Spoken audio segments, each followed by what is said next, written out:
میرا مالک وارث کے ظہور میں جلدی فرمائے، دعاؤں کی قبولیت کے لیے سہارا درود کریں، بلند آواز سے صلوات پڑھیں۔ اللہم صلی علی محمد۔ آج کا دن مخصوص اس عزت دار شہزادی کے نام جس کا وجود رسول کی نسل کی بقا ہے۔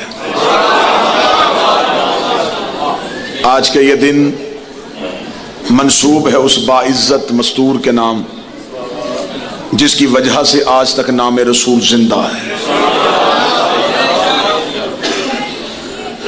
اس عزت دار شہزادی کا مقابلہ، اس کا موازنہ، اس کا تقابل کسی بھی ذات سے نہیں کیا جا سکتا،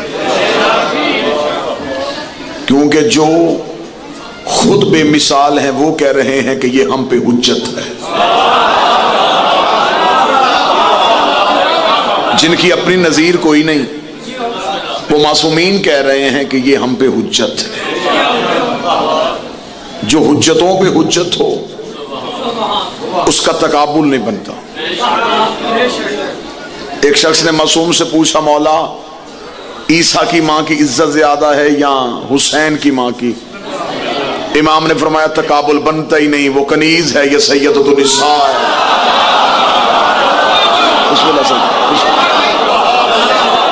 اس نے کہا مولا وہ عیسیٰ نبی کی ماں ہے، فرمایا ہماری دادی سیدۃ النساء العالمین ہے، سیدۃ النساء المسلمین نہیں، عالمین ہے۔ جتنی بھی عالمین کی عزت والی مستورات ہیں وہ ریت ہے میری شہزادی کی۔ ایک شخص نے سوال کیا، اس نے کہا کہ اگر عیسیٰ کی ماں کی عزت کم ہے اور حسین کی ماں کی عزت زیادہ تو پھر قرآن میں مریم کا ذکر ہے، سیدہ کا نام کیوں نہیں؟ اللہ نے قرآن میں جناب مریم کا نام لیا، حسین کی ماں کا نام قرآن میں کیوں نہیں؟ جو جواب ملا اس جواب ہی سے پتہ چل جائے گا کہ یہ جواب امام ہے، کیونکہ جس جواب کے بعد سوال کی گنجائش نہ رہے وہ امام کا جواب ہوتا ہے۔ سوال کرنے والے نے کہا کہ مریم کا ذکر قرآن میں ہے، سیدہ کا ذکر کیوں نہیں؟ لے صبح سے بیٹھا ہوا عزادار اس جملے پہ تائید کا حق ادا کرے۔ آواز آئی، بدبخت تجھے نہیں پتا بادشاہ درباروں میں کنیزوں کا نام لیتے ہیں، عزتوں کا نام نہیں لیتے۔ وہ کنیز پروردگار ہے، یہ عزت پروردگار ہے۔ عزت لقب ہے قرآن میں حسین کی ماں کا۔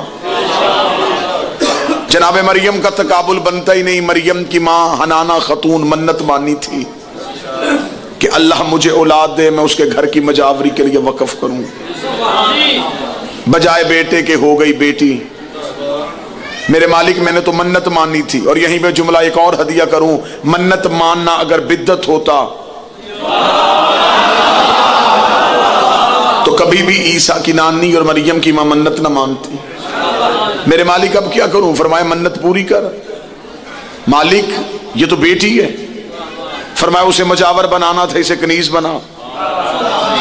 میرے مالک اس نے تو صبح ہو جانا تھا، شام کو آ جانا تھا، اس کو کیا کروں؟ فرمایا میرے گھر کے لیے وقف کر دے۔ اب میں بڑے ممبر کی تہذیب کو ملحوظ خاطر رکھتے ہوئے ایک جملہ کہوں گا اور یقیناً آپ جملے کی گہرائی کو سمجھ جائیں گے۔ مریم کی ماں نے کہا میرے اللہ تیرے گھر میں کیسے رکھ سکتی ہوں؟ تیرے گھر میں رہنے کے لیے مستور کو ہمیشہ پاک ہونا چاہیے۔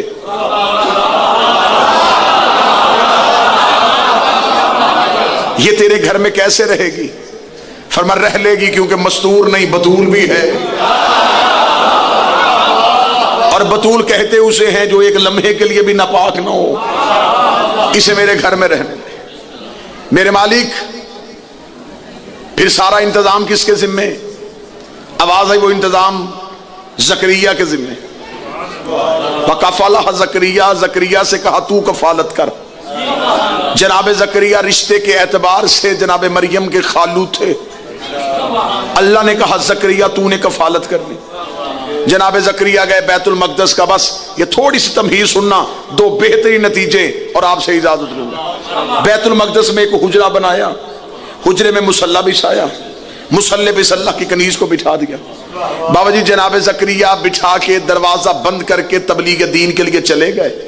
تبلیغ کرتے ذہن میں خیال آیا وہ جسے بٹھا کے آیا ہوں اسے بھوک بھی لگی ہوگی, اسے پیاس بھی لگی ہوگی, اس کے کھانے کا بندوبست تو کیا ہی نہیں. جلدی سے گھر آئے, زوجہ سے کہا جلدی سے کھانا بنا, مریم کے لیے روٹی لے کے جاؤں. کھانا اٹھایا, زکریا بیت المقدس میں گئے, جا کے دروازہ کھولا. حیرت کی انتہا نہ رہی, بی بی مریم کے مصلی کے آگے رنگ برنگے کھانے, بے موسم پھل. زکریا نے دیکھا مریم آپ باہر گئی نہیں, اندر کوئی آیا نہیں, یہ کھانے کہاں سے آئے, یہ پھل کہاں سے آئے؟ قرآن کہتا مریم نے منہ آسمان کی طرف کیا, کر کے کہا یہ میرے اللہ نے مجھے جنت سے بھیجے, میرے اللہ نے مجھے جنت سے بھیجے. یہیں پہ فرق سمجھ میں آ گیا. جو جنت کی روٹی کا انتظار کرے اسے مریم کہتے ہیں, جس کی روٹی کا جنت انتظار کرے اسے زہرا.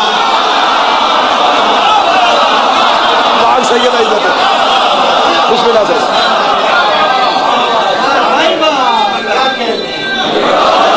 بسم اللہ بسم اللہ سر بسم اللہ. اجازت سر جناب علی رضا کھوکر صاحب تشریف لے آئے.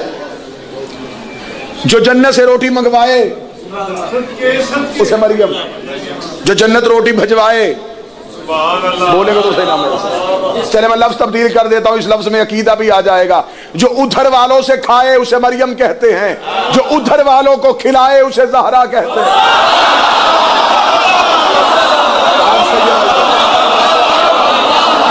اور وہاں والے یہاں آ کے کھاتے رہے, اور کبھی مسکین بن کے, کبھی فقیر بن کے, کبھی یتیم بن کے. پھر عقیدہ دینے لگا ادھر والوں نے ادھر سے روٹیاں مانگ کے مولوی کے چہرے پہ تماچا مارا ہے کہ ان سے رزق مانگنا بدعت نہیں ہے, رزق دے رہے ہیں یہ عالم.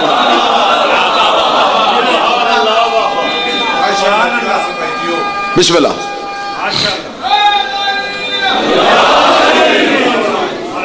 لیکن نتیجہ بڑا قیمتی. جناب زکریا سے اللہ نے کہا تھا تو پال. اب جب جناب زکریا نے آ کے دیکھا کہ یہ تو کھانا جنت سے آ گیا, بڑی توجہ کے ساتھ یہ نتیجہ سنیے گا, اور یہی نتیجہ اور یہی پہ اجازت. جناب زکریا نے اللہ کے ہاتھ سے آیا ہوا کھانا دیکھا, جو گھر سے روٹی لے کے آئے تھے وہ رکھی, ہاتھ باندھ کے کہا میرے مالک تو نے کہا تھا کہ میں نے پالنا ہے, رہائش بھی تیری, کھانا بھی تیرا, تو میں نے کیا پالنا ہے؟ گھر بھی تیرا, کھانا بھی تو دے, میرے ذمہ کیا ہے؟ میرے مالک ایسے کر ذمہ داری بانٹ, رہائش تیری ہوگی, کھانا میرے گھر سے آئے, یا رہائش میری کھانا تیرے ہاں سے آئے.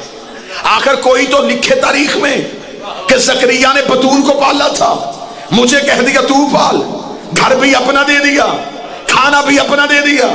میرے مالی یا گھر میرے میں رہنے دے یا کھانا میرے گھر سے کھانے دے. یہاں سے لے کے آخر تک پورے ملک کا نمائندہ مجمع مذہب جعفریہ کا عقیدہ پڑھنے لگا, آواز پروردگار آئی, زکریا تجھے نہیں پتا یہ بطول ہے؟ زکریا یہ بطول ہے, میں بھی علیہ السلام ہوں, میں بھی تو تیرا نبی ہوں, 2 وقت کی روٹی تیری بطول کو کھلا سکتا ہوں. فرمایا کھلا سکتا ہے تو, لیکن مجبوری ہے. میرے مالک وہ کیا؟ فرمایا تو معصوم ہے, تیری زوجہ معصومہ نہیں, کھانا بنائے گی تیری بیوی, غیر معصومہ کی پکی روٹی مریم کے حلق میں چلی گئی, اس کی عصمت خطرے میں ہے. لا میری آنکھوں کے سامنے مولوی, میں ان سے پوچھوں جو اللہ ایک وقت کی زکریا کی بیوی کی روٹی مریم کو نہیں کھانے دیتا, 13 سال علی کی ماں پکاتی رہی ہے, محمد کھاتے رہے.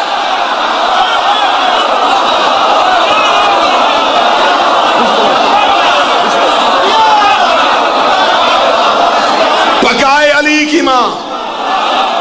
بسم اللہ سے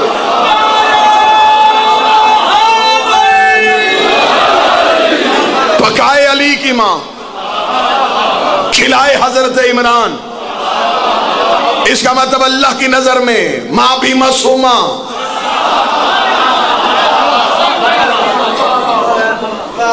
ابو طالب بھی معصوم. زکریا تیری بیوی کی پکی روٹی نہیں کھائے گی مریم, میرے مالک اس میں میرا کیا قصور؟ فرمایا کیا قصور ہے تیرا؟ ٹھیک ہے تیری زوجہ غیر معصومہ ہے، لیکن میں کہہ نہیں رہا کہ تو نے پالا، گھر بھی میرا، کھانا بھی میرا، میں قرآن میں لکھ دوں گا تم نے پالا۔ اب سارے دن کی تھکاوٹ آپ نے میرے اوپر نہیں اتارنی، میں نے اپنے حصے کی خیرات لے کے جانی ہے۔ خدا نے کہا گھر بھی میرا، کھانا بھی میرا، میں قرآن میں لکھ دوں گا تم نے پالا، خرچے میرے، مشہوری تیری، میں تجھ سے نہیں کہوں گا میرے مالک جب میرے گھر ہی نہیں، کھانا ہی میرا نہیں، پھر میں نے کیا پالا؟ پھر مجھ سے کس نے پوچھنا ہے؟ مجھ پہ کس نے شک کرنا ہے؟ میں قرآن میں لکھ دوں گا کھانا بھی میرا ہوگا، گھر بھی میرا ہوگا، میں کہوں گا تم نے پالا، کھانا بھی میرا، گھر بھی میرا، میں کہوں گا تم نے پالا، کھانا بھی میرا، گھر بھی میرا، میں کہوں گا تم نے پالا۔ اللہ جانے خدا کی نظر میں ابو طالب کیا ہے؟ فرمایا ابو طالب گھر بھی تیرا، کھانا بھی تیرا، میں کہوں گا ہم نے پالا۔ جو بول سکے ہاتھ اٹھا کے حیدری۔ وہاں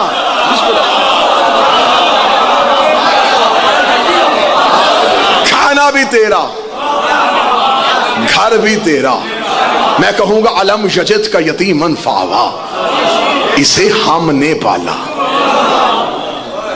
خرچہ تیرا، مشہوری ہماری۔ وہاں کہہ رہا ہے زکریا تم نے پالا، یہاں کہہ رہا ہے محمد کو ہم نے پالا۔ یہاں بھائی علی رضا میں نے ممبر پہ اکثر بندوں کو ان کی زبان پھسلتی ہے، غفلت کے ساتھ بابا جی جملہ کہہ دیتے ہیں، وہ یقیناً ان کی نظر میں توہین نہیں ہوتی، لیکن اصل میں یہ بے ادبی ہے۔ اکثر بندے یہاں پہ کہہ دیتے ہیں جی اللہ نے حضرت ابو طالب کو کہا کہ ہم نے پالا، اللہ کسی کافر کے فعل کو اپنا فعل نہیں کہتا، یہ ایمان ابو طالب میں لفظ بولا جاتا ہے۔ اللہ ہر معصوم کے فعل کو بھی اپنا فعل نہیں کہتا، اللہ بس اپنے ہی فعل کو اپنا فعل کہتا ہے۔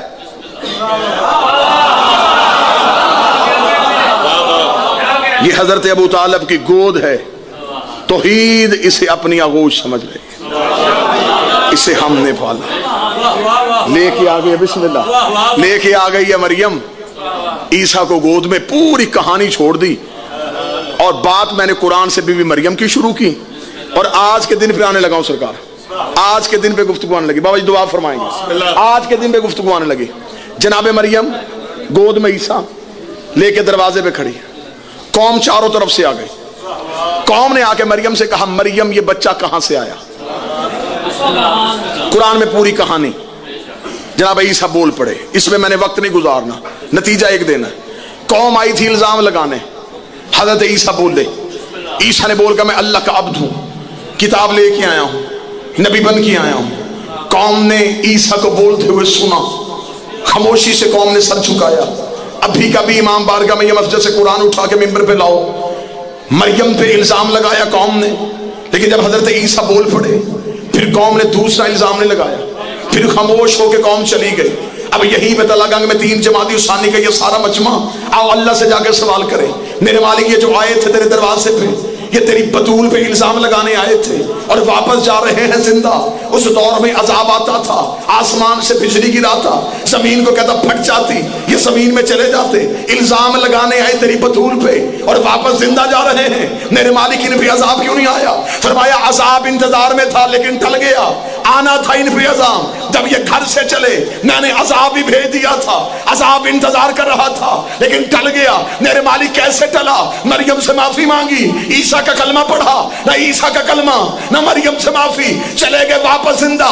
یہ زندہ کیوں گئے؟ فرمایا زندہ اس لیے گئے، انہوں نے مریم سے گواہ مانگا، بطول نے گواہ پیش کیا، انہوں نے مان لیا۔ جو بطول کا گواہ مان لے اس پہ عذاب نہیں آتا، جو بطول کے گواہ چھٹلا دے وہ کل بھی لانتی تھا، وہ آج بھی لانتی۔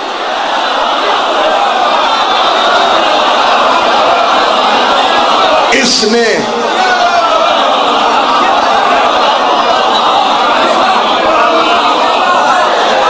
بطول کے گواہ جھٹلائے، مریم نے ایک گواہ پیش کیا،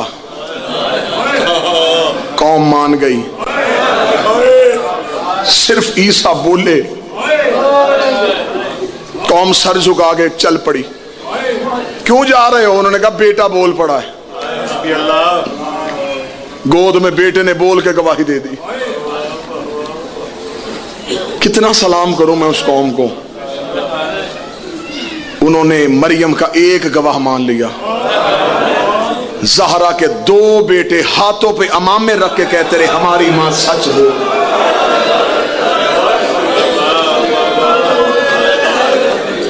آئی 3 جمادی الثانی. زہرا کا عاشور. اکبر کی شہادت سے زیادہ دردناک ہے سیدہ کی شہادت. سید الذاکرین، سید العلماء، سید علی حسین قمی سید بھی ہے، صاحب امامہ بھی ہیں، عزت دار شخصیت. بنتا ہے ان کا کہ وہ سیدہ کی شہادت پڑھیں، لیکن ایک بار قتل نہیں ہوئی محمد کی بیٹی. دربار میں بھی قتل ہوئی. جتنی دیر زندہ رہی روز قتل ہوئی ہے. صدا تو غیر صدا سے معافی مانگ کے صرف 2 سطریں غربت کی پڑھ دیتا ہوں. زخمی حالت تھی نا جب سیدہ کی. روایات لکھتے ہیں کہ علی زیادہ وقت مسجد میں گزارتے تھے. نماز پڑھانے کے بعد علی مسجد میں بیٹھ جاتے، پھر علی مسجد میں بیٹھے رہتے. ایک دن سلمان نے آ کے علی کے قدموں پہ ہاتھ رکھ کے کہا تھا والد شبیر میں چند دنوں سے دیکھ رہا ہوں آپ گھر نہیں جا رہے. علی کا سر جھکا رہا. سلمان نے پھر قدموں پہ ہاتھ رکھا مالک میں آپ سے پوچھ رہا ہوں آپ گھر کیوں نہیں جاتے. کتابیں کہتے ہیں امیر المومنین نے سر اٹھایا. سلمان نے علی کی آنکھوں میں سرخی دیکھی. رو کے کہا مالک سوال مشکل تو نہیں تھا. سوال تو میں نے صرف اتنا کیا تھا آپ گھر کیوں نہیں جاتے. فرمایا سلمان تو نے پوچھا میں تجھے بتا دیتا ہوں تو بطول کی دہلیز کا نوکر ہے. سلمان میں گھر جاتا ہوں میری بیٹیاں روتی ہیں. مجھ سے روتی ہوئی زینب برداشت نہیں ہوتی. میرے سامنے کھڑی ہو کے چھوٹے چھوٹے ہاتھ مانگ کے کہتی ہیں بابا تو فاتح خیبر تھا. آپ کے ہوتے ہوئے ہماری ماں زخمی ہو.